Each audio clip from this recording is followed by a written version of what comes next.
রাত ১টার মধ্যে যেসব জেলায় ৬০ কিলোমিটার বেগে ঝড়ের আশঙ্কা। দেশের ১৭ জেলায় রাত ১টার মধ্যে সর্বোচ্চ ৬০ কিলোমিটার বেগে ঝড়ের আভাস দিয়েছে আবহাওয়া অফিস। একই সঙ্গে বজ্রসহ বৃষ্টি হতে পারে বলে জানানো হয়েছে। শনিবার ৫ অক্টোবর দিবাগত রাত ১টা পর্যন্ত দেশের অভ্যন্তরীণ নদীবন্দরগুলোর জন্য দেওয়া সতর্কবার্তায় এ কথা জানানো হয়েছে।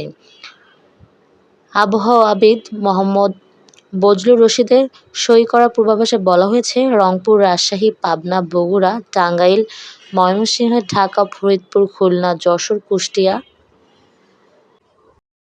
এছাড়াও রয়েছে বরিশাল, পটুয়াখালী, নোয়াখালী, কুমিল্লা, চট্টগ্রাম, কক্সবাজার এবং সিলেট অঞ্চলগুলোর উপর দিয়ে দক্ষিণ অথবা দক্ষিণ-পশ্চিম দিক থেকে ঘন্টায় ৪৫ থেকে ৬০ কিলোমিটার বেগে অস্থায়ীভাবে দমকা অথবা ঝোড়ো হাওয়াসহ বৃষ্টি অথবা বজ্রসহ বৃষ্টি হতে পারে। এসব এলাকার নদী-বন্দরগুলোকে ১ নম্বর সতর্ক সংকেত দেখাতে বলা হয়েছে। আবহাওয়ার আরও খবর।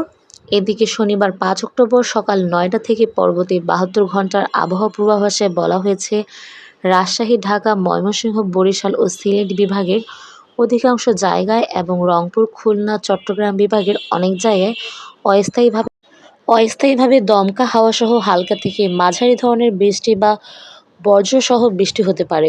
সেই সঙ্গে দেশের কোথাও কোথাও মাঝারি ধরনের ভারী থেকে অতি ভারী বর্ষণ হতে পারে। এই সময়ে সারা দেশে দিন ও রাতের তাপমাত্রা সামান্য হ্রাস পেতে পারে। এরকম নতুন নতুন প্রতিদিন তথ্য পেতে আমাদের চ্যানেলটি সাবস্ক্রাইব করুন, লাইক, কমেন্ট এবং শেয়ার দিয়ে পাশে থাকুন।